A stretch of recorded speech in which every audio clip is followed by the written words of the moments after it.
Good morning friends, welcome to civil service aspirant. আজকে আমরা করছি 23 এপ্রিলের কারেন্ট অ্যাফেয়ার্স। আর প্রতিদিনের মতো আজকে আমরা the Hindu, Indian express, Times of India এই পেপারগুলো কভার করছি। আর আমাদের এই কারেন্ট অ্যাফেয়ার্সের ক্লাসটি WBCS, West Bengal police, SSC, NTPC, group D সব পরীক্ষার জন্যই তোমাদের অনেক হেল্পফুল হবে। This video is presented by me, my name is Abhijit Das. আর আমি এই পরীক্ষাগুলো পাস করেছি। বর্তমানে আমি ডাব্লিউবিসিএস এর জন্য প্রিপারেশন নিচ্ছি। ভিডিও শুরু করার আগে তোমাদের সবার জন্য একটা কোশ্চেন রয়েছে। প্রশ্নটা হলো কি, what is India's rank in world press freedom index recently released? Recently যে world press freedom index release করা হয়েছে তাতে ভারতের র্যাঙ্ক কত? আমি চাইবো তোমরা সবাই ভিডিওর কমেন্ট সেকশনে গিয়ে এর উত্তরটা দাও, কারণ খুবই সোজা কোশ্চেন। আর আমি এর উত্তরটাও কালকেই আলোচনা করেছি কালকের ক্লাসে। তো অপশনগুলো হচ্ছে option A 140, option B 120, option C 142, option D 177।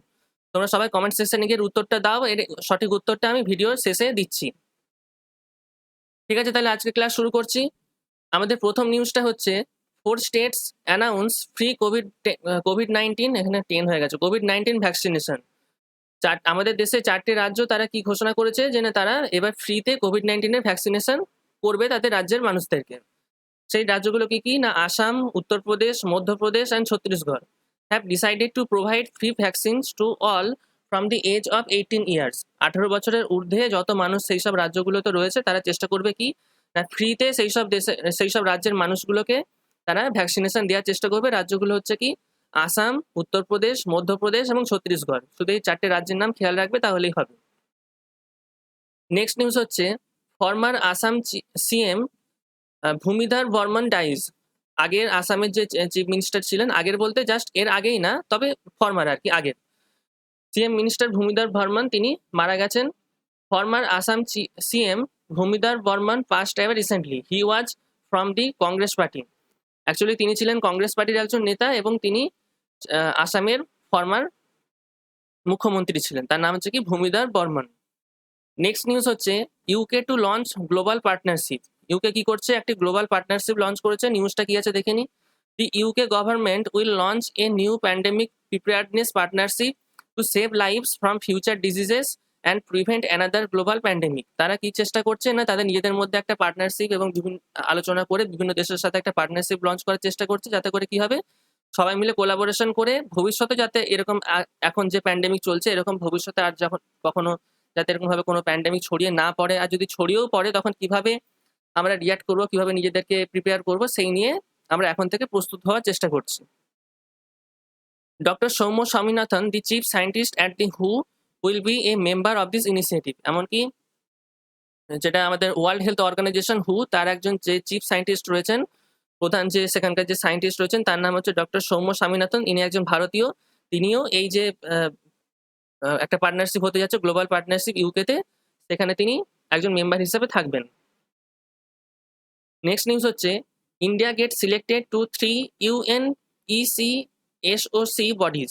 UN এর একটা বডি ইসিএসওসি, সেখানে ভারত আবার ইলেক্ট হয়েছে। ভারতকে সেখানে বেছে নেওয়া হয়েছে। নিউজটা কি হয়েছে, India has been elected to 3 United Nations economic and social council bodies.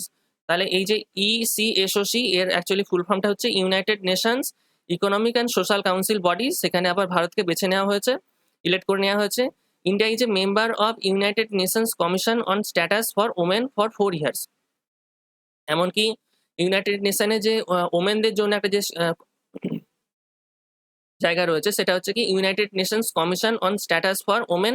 সেখানে ভারত 4 বছরের জন্য মেম্বারশিপ হিসেবে রয়েছেন। ঠিক আছে, 4 বছরের সেখানে মেম্বারশিপ ভারতের রয়েছে। নেক্সট নিউজ হচ্ছে, আর্থ ডে 22 এপ্রিল। 22 এপ্রিল আমরা কি করছি, আর্থ ডে হিসেবে সেলিব্রেট করছি। Every year earth day is observe on April 22 in order to create awareness about pollution and to celebrate the environment of the planet. প্রতি বছর 22 April কি করা হচ্ছে না, আর্থ ডে হিসাবে, পৃথিবী দিবস হিসেবে পালন করা হয়। কিসের জন্য না, আমাদের পৃথিবীর যে এনভায়রনমেন্ট রয়েছে, পরিবেশ যে রয়েছে, অ্যাটমসফিয়ার রয়েছে, সেটা সম্বন্ধে মানুষকে সজাগ করার জন্য, এবং এখানে যেসব পলিউশন হচ্ছে, যা কিছু দূষণ হচ্ছে, সেসব নিয়ে মানুষকে সচেতন করার জন্য। The theme of the day is restore our earth. এই বছরের আর্থ ডে থিম হচ্ছে কি না, রিস্টোর আওয়ার আর্থ। এটা হচ্ছে এই বছরের আর্থ ডে থিম।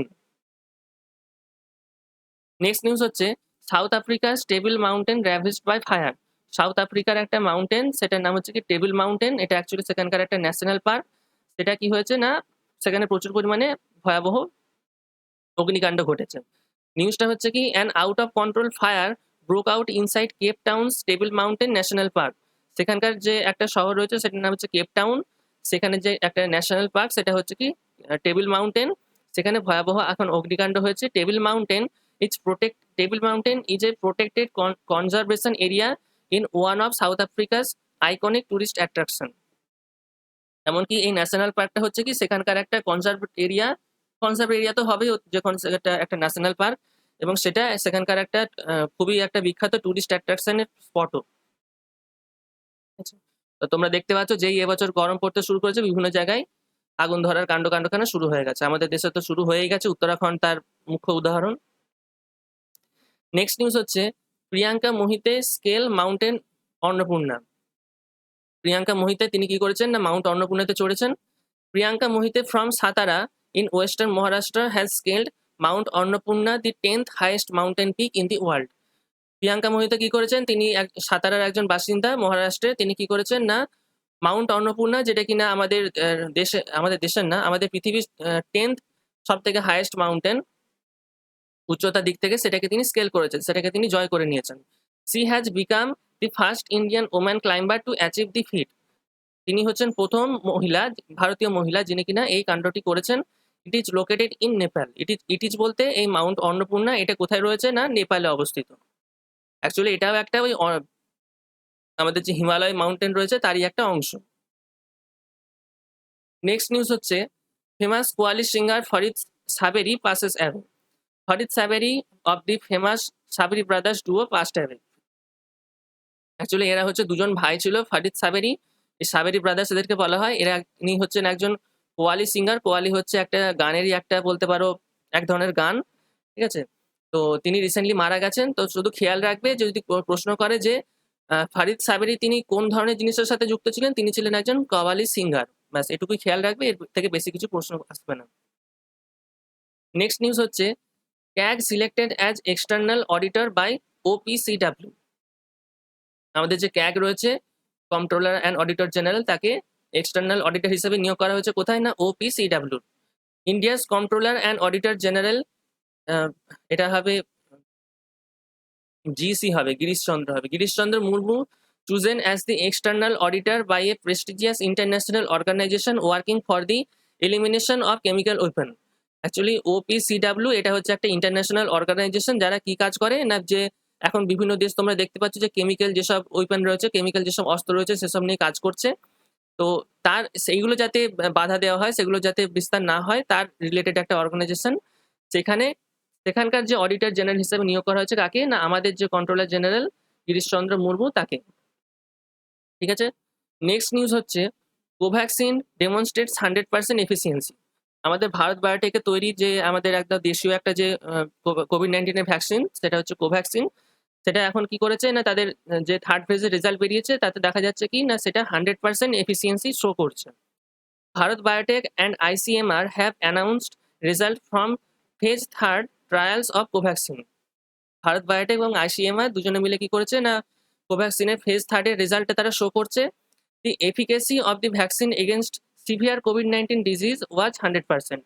কোভিড-19 এর যে ডিজিজ রয়েছে তার থেকে এটা দেখা যাচ্ছে কি না 100% এফিসিয়েন্সি দিচ্ছে। এখনো অবধি কোভিশিল্ডকে আমরা বেশি ইউজ করছিলাম, কোভ্যাক্সিনকে খুব একটা ইউজ করছিলাম না। এবার নেক্সট ফেজে দেখতে পাবে কি যে কোভ্যাক্সিনও প্রচুর পরিমাণে মানুষকে টিকা হিসেবে দেওয়া হচ্ছে। নেক্সট নিউজ হচ্ছে Russia plans to launch on space station. Russia কি করছে, তাদের নিজস্ব স্পেস স্টেশন লঞ্চ করেনি, লঞ্চ করবে বলে ঠিক করেছে। এখনো অবধি আমরা জানি যে ইন্টারন্যাশনাল একটা স্পেস স্টেশন রয়েছে, যেখানে শুধু একটা দেশের না, বিভিন্ন দেশের সহযোগিতা সেখানে রয়েছে। রাশিয়ারও রয়েছে, ইউএসএরও রয়েছে, আমাদের ইউরোপিয়ান স্পেস এজেন্সিও রয়েছে, এরকম। তারপরে আমাদের জাপানের যে স্পেস এজেন্সি জ্যাক্সা, সবারই সেখানে কোলাবোরেশন রয়েছে। তবে রাশিয়া চাইছে ভবিষ্যতে তাদের নিজেদের একটা স্পেস স্টেশন যেন থাকে। এমনকি ভারতও চিন্তা ভাবনা করছে ভবিষ্যতে তারাও একটা স্পেস স্টেশন নিজস্বভাবে লঞ্চ করবে। নিউজটা হচ্ছে কি, Russia is ready to start building its own space station with the aim of launching it in orbit by 2030 if president Vladimir Putin gives the go ahead. 2030 সাল নাগাদ কি করছে, রাশিয়া চিন্তা ভাবনা করছে তাদের নিজস্ব স্পেস স্টেশন লঞ্চ করে দেবে, যেটা কিনা তারা এই কারণেও আরো করতে চাইছে যেহেতু ভবিষ্যতে তাদের আরো আমেরিকার সাথে তাদের যে রিলেশন দিনকে দিন খারাপ হয়েছে সেটা ভবিষ্যতে আরো খারাপ হবে। তো সেই জিনিসটা মাথায় রেখে তারা চেষ্টা করছে কি যে ইন্টারন্যাশনাল যে স্পেস স্টেশন রয়েছে সেটা থেকে নিজেদেরকে বিচ্ছেদ করে দেওয়ার এবং নিজেদের জন্য একটা আলাদাভাবে স্পেস স্টেশন তারা লঞ্চ করবে। নেক্সট নিউজ হচ্ছে Joe Biden to offer tax credits for vaccination. Joe Biden কি করছে না কিছু ট্যাক্সের উপরে ছাড় দেবে তাদের দেশের মানুষদেরকে যারা ভ্যাকসিনেশনের ক্ষেত্রে কিছু সহযোগিতা করবে। President Joe Biden will announce tax credits to businesses that provide paid time off for some people to get COVID-19 shots as he seeks to get corporate America more involved in the vaccination campaign. Joe Biden কি ঘোষণা করেছেন না তাদের দেশে যেসব কোম্পানিগুলো রয়েছে তারা যদি তাদের যে কর্মচারী রয়েছে তাদেরকে COVID-19 এর ভ্যাকসিনেশন নেওয়ার জন্য যদি কিছুটা সময় অফ দেয়, এবং অফ তো অতি অবশ্যই দিতে হবে যখন তারা ভ্যাকসিনেট করতে যাবে, কিন্তু সাথে সাথে তাদেরকে শুধু এমনি অফ না, যেমন তাদেরকে পেড লিভ দেওয়া হয়, মানে তাদের যাচ্ছে তো ছুটি নিয়ে ঠিকই কিন্তু তাদেরকে তার বেতনটাও দেওয়া হবে। যদি এই জিনিসটা তারা করে থাকে তখন কি করা হবে, সেই কোম্পানিগুলোকে আমেরিকার যে প্রেসিডেন্ট তিনি ঘোষণা করেছেন যে সেই সব কোম্পানিগুলো কি করা হবে না ট্যাক্সের উপরে কিছু ছাড় দেওয়া হবে। তিনি এই কারণে এই জিনিসটা করছেন যাতে করে সেখানকার মানুষদেরকে আরো বেশি পরিমাণে তাড়াতাড়ি ভ্যাকসিনেট করা যায় এবং সেখানকার যে কর্পোরেট যে সেক্টর রয়েছে, যে বিজনেস হাউসগুলো রয়েছে, সেগুলোকে যতটা বেশি পরিমাণে এই ভ্যাকসিনেশন ক্যাম্পেইনের ভেতরে ইনভলভ করা যায় ততটাই মঙ্গল। নেক্সট নিউজ হচ্ছে dish to build 5G network. Dish বলতে আমরা যে দেখতে পাই ডিশ টিভি, সেই ডিশ তারা কি চিন্তা ভাবনা করছে না 5G নেটওয়ার্ক তারা শুরু করবে। This network has signed a deal with Amazon to build its 5G network on Amazon Web Services cloud platform. It will launch its first network in 2021. 2021 সাল নাগাদ তারা ডিশ কি করছে না অ্যামাজনের সাথে কোলাবোরেট করে 5G নেটওয়ার্ক চালু করতে চাইছে এবং তারা সেটা 2021 সাল নাগাদ প্রথম লঞ্চ করবে। ঠিক আছে, তাহলে এই ছিল আজকের আমাদের ক্লাস। ফিরে আসছে আমাদের যে প্রশ্নটা আমি করেছিলাম প্রথমে। আমি আশা করছি যে তোমরা সবাই ভিডিও কমেন্ট সেকশনে গিয়ে তার উত্তরটা দিয়েছো। যাই হোক, তবু আমি সঠিক উত্তরটা আলোচনা করে দিচ্ছি। What is India's rank in world press freedom index recently released? Recently যে world press freedom index release করা হয়েছে সেটাতে ভারতের র্যাঙ্ক কত ছিল? অপশন এ ছিল 140, অপশন বি ছিল 120, অপশন সি ছিল 142, অপশন ডি ছিল 177। এবছরের আমাদের যে র্যাঙ্ক সেটা হচ্ছে 142, অপশন সি, এবং গত বছরও ভারতের র্যাঙ্ক ছিল 142, আর অপশন ডি যেটা 177 এটা হচ্ছে চীনের র্যাঙ্ক। ঠিক আছে, তাহলে এই ছিল আজকের আমাদের ক্লাস। তো থ্যাংক ইউ ভিডিওটি দেখার জন্য। আর সিভিল সার্ভিস অ্যাসপিরেন্ট নামে আমাদের একটি ফেসবুকের পেজ রয়েছে, ওই পেজটি তোমরা ফলো করো, ওখান থেকে তোমরা ক্লাসের নোটসটা পেয়ে যাবে। তো দেখা হচ্ছে কালকের ক্লাসে। Till then have a great day, by.